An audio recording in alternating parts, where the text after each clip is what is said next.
Stabler, there goes the end. Here's the block by Holman. There was a block by Mike Hall back there, too.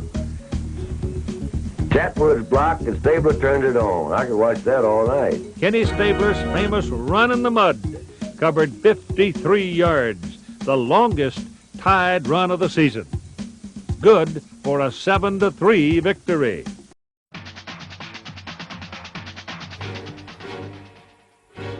Later, on the verge of a championship season, the Raiders broke open a tight defensive battle to take a 1-point lead in Pittsburgh. Steps away from the rush. He's going to run up the left side. 30, 25, 20, 15, 10, 5.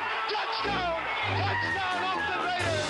I'm sorry, I've lost my voice. In an impossible fourth down situation, the Steelers came up with a play that was miraculous, freakish, controversial, and by some counts, illegal.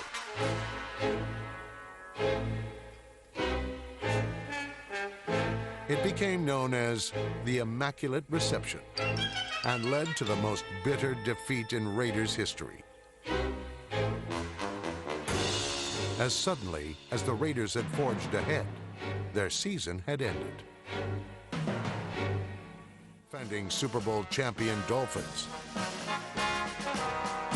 The Raiders led 21-19 in the final minutes before Miami jumped ahead with 2 minutes to play.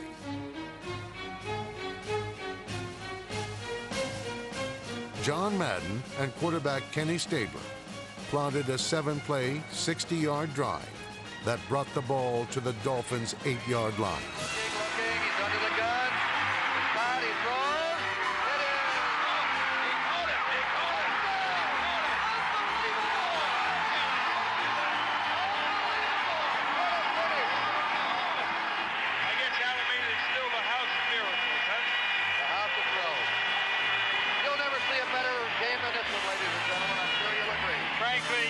It was maybe the greatest football game I've ever seen. It was just incredible. 75, as the Raiders soared to the AFC West title for the 8th time in 9 years. Hall of Famers Art Shell and Gene Upshaw anchored an offensive line that was virtually impenetrable. But then they had plenty of inspiration thanks to their charismatic quarterback, Ken Stabler. One of the unique things about Ken Stabler is he walks in the huddle. Your 6'3" lineman becomes 6'6". To be in the huddle with him is so different than anything else you've ever seen. Okay, in the huddle today, we got the snake at quarterback, the kid from Alabama. East full right, east full right. 99 in, 2 swing on 1. He had a command presence that every great quarterback has, where you're going to lay your life down because this is our guy. This is our leader. We had great confidence in our team. I think we all had great confidence in each other, knew that we had the abilities and had all the tools. John basically pitched me the playbook and said, go win. Do whatever in the hell you want to do. Just go win. And we did. And that was his coaching style, and we all respected. Beat us, they were in the playoffs and would knock out Pittsburgh. If we won, then that would knock out Cincinnati and put in Pittsburgh. I can remember plainly the news media coming out with, yeah, we're going to lose because we don't want to meet the Steelers. Well, we weren't that type of a team. We wanted the best team on the field to play against in order to get to the championship and the Super Bowl. Of all the games I ever coached in my life, I was the most proud of that game and that team. I mean, we not only beat Cincinnati, we beat them big.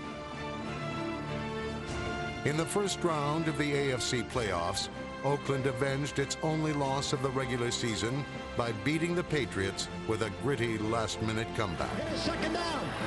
Stabler rolling to the left. He's going to go. Wins it in. Kenny Stabler, touchdown Oakland. The win not only earned Oakland its only reached the Super Bowl, Oakland played as if the title were its birthright. Stabler back to pass, a quick throw into the end zone. Casper, touchdown Raiders. Yasha Heifetz never played a violin with more dexterity than Kenny Stabler is playing the Minnesota Viking defense this afternoon in the Rose Bowl Stadium at Pasadena. While the offense played in symphonic harmony, the defense simply tuned up the Vikings. wanted that one Super Bowl. We were committed. We were committed to winning the Super Bowl, not just getting there, but to winning it. And he looks and throws. Intercepted by the Oakland Raiders. Willie Brown at the 30, 40, 50. Old man Willie. Touchdown Raiders. It shows that if you stick with anything and you believe in it strong enough with conviction and commitment, and you work toward that, that you can accomplish it. And we are the epitome of what hard work is about and what commitment and conviction and what commitment to excellence was about. That 76 team, if you wanted to kind of put it in a capsule, that's the way I would capsulize that team. In the end, there can be no greater honor for that team than simply calling them champions at last. FC playoffs, the Raiders played the Colts. The double overtime thriller has since been dubbed the Ghost to the Post in honor of Dave Casper's game-saving catch in the waning moments of regulation. And in the game's 76th minute, the Hall of Fame tight end finally secured a Raiders victory. Plays has never abated. And in 1978, Oakland's uncanny ability to improvise provided the NFL with the zaniest finish in its history. He can't. The ball flipped forward is loose. A wild scramble. 2 seconds on the clock. Casper grabbing the ball. It is ruled a fumble. Casper is recovered in the end zone. The Oakland Raiders have scored on the most zany, unbelievable, absolutely impossible dream of a play. There's nothing real in the world anymore. The Raiders won the football game. The Chargers, they don't believe it. Nobody believes it. It's not real. 52,000 people are stunned. This one will be relived forever. Here's the new Pennzoil that saves gasoline. And Kenny Stabler, quarterback of the Oakland Raiders. New Pennzoil PZL. The Pennzoil that saves gasoline. That's right. You know the Pennzoil in this can? It really does help you go farther on a gallon of gasoline. And it saves you oil changes, too. They call it Pennzoil PZL. I call it a winner. Ken Stabler played in the NFL for 15 years and was front and center in some of the greatest games in NFL history. In 1972, there would have been no Immaculate Reception if it wasn't for the Snakes' long touchdown run just seconds before it. Stabler to pass, steps away from the rush. He's going to run it from the side. 30, 50, 10, 5, touchdown. Kenny Stabler goes all the way. Here he is, fading, looking. He's under the gun. Side, he throws. It is.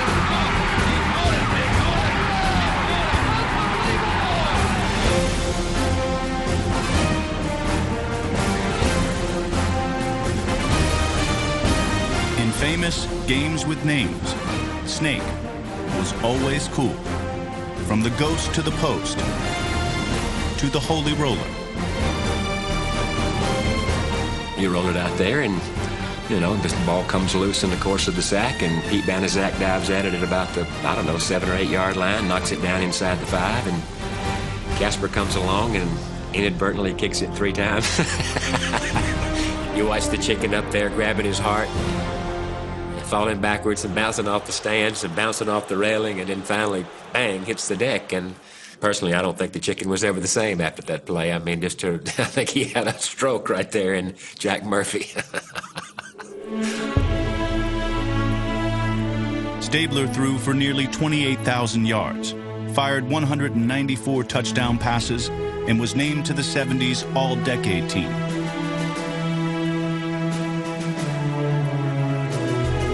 He was an NFL MVP, and in 1976, he led the Raiders to their first Super Bowl win. Throughout his life, Stabler had to overcome tough third and longs, on and off the field. In the end, that's what made his football life unlike any other. This time as the savior of the Saints. He was a sprint-out quarterback at Alabama, an All-American. He was drafted number 2 by the Oakland Raiders while entertaining thoughts about another career as a baseball pitcher for the New York Yankees. He made All-Pro and took the Raiders to the Super Bowl. And he was a player whose off-field activities, it seems, were as chronicled as his on-field activities. Yet, here he is, 16 years later, in New Orleans, Louisiana. A lot grayer, a lot svelter, and if you ask Ken Stabler, a lot wiser. I haven't changed much as far as me personally. It seems like an awful long time ago. I mean, 14 or 15 years of doing what I've been doing, it seems like a long time, but it's gone by in a big hurry. I feel pretty good about where I am and how I got here from 1968 to now, and I have a real good taste in my mouth about my career and about what I've done and how I did it and the people that I've been involved with. So I really haven't changed much at all. The appearance may have changed a little bit, more gray hair, a little older, a little more beat up. It was less than instant success for Ken in the early days. His job was not to throw the football, but to watch others do what he felt he could do better. I was no exception. I wanted to play right away and was upset and discontent with the fact that I wasn't playing and voiced it and wanted to be traded to other places where I could play. And George Blanda was always there, and George would always say that stay right where you are and just keep developing, keep learning, keep studying, and when you get your opportunity to play, then you have to make the most of it, take advantage of the shot that you get. When he did get his chance, his reputation began. Ask anyone in the NFL about Ken Stabler, the answer was unanimous. He's a winner. Some teams stand on the sidelines and wait for a way to lose. The Raiders with Ken Stabler at the helm were the opposite. Somehow, in some fashion, Stabler would find a way to beat you. Last-minute heroics became a way of life, and one thrill stood out above all the others. It has to be the Super Bowl. I mean, it's the ultimate in our business. I mean, that's what we all play for, and that's what we're all trying to achieve. And I think that has to be the high point of my career. You know, when you sit around, you talk about quarterbacks. You talk about all the quarterbacks who have played, all the old-time quarterbacks, and all the nowadays quarterbacks. When people sit in bars and restaurants and they start talking about quarterbacks, they're going to remember the ones that played in the Super Bowl. They're going to remember the ones that won championships. And when they start throwing those names around, I want my name to be mentioned, and that was always a driving force in me that I wanted to be the quarterback on a team that won the whole thing. But from the ultimate thrill to a season of problems. When New Orleans went 8-8 last year, there was joy on Bourbon Street. But when the Raiders went 9-7 after the Super Bowl season, it was time to clean house. Stabler was suddenly a heavy. He avoided the press and became fodder. We're the Super Bowl team, and everybody's expecting us to repeat and to do well, and we wound up going 9-7.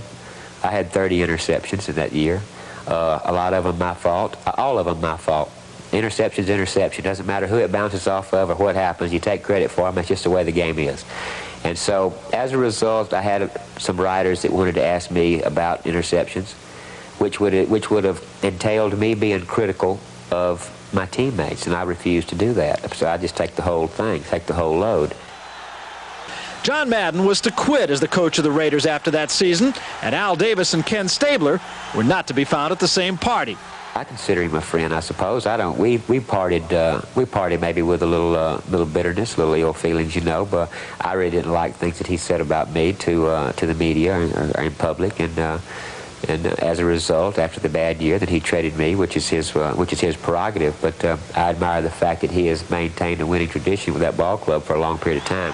Ken Stabler became an expendable commodity in Oakland and was shipped to Houston. It was like taking the same old show on the road for Kenny. He was at once a success and a winner, and it started a bond that continues today between player and coach. I don't think there's anybody in the world can walk on a football field and get a football team to do the things. Any football team. You can put Kenny Stabler in the L.A. Rams huddle. If he went to their football team, I promise you, and he walked out there, they'd be listening and they'd be trying to do what he told them he wanted them to do. The NFL is perhaps living proof of the only constant being change. Bum Phillips was out in Houston, and the new broom took the quarterback with it. It was fitting that when Phillips surfaced in New Orleans, Stabler was right behind. Ken Stabler, circa 1984, is a new souped-up model. At 190 pounds, he's 25 pounds lighter, more fit, and being utilized in a new role, that of guru and part-time relief pitcher. What goes around, I guess, comes around. I still enjoy the whole scene of it, you know. I enjoy the camaraderie of the team and being around the guys and all the stuff that goes on in the locker room, the travel, being around the fans, the most important, the most fun of all is is the actual playing, where I still enjoy throwing the ball and get a real nice feeling when you throw a nice tight barrel and somebody on your team catches it.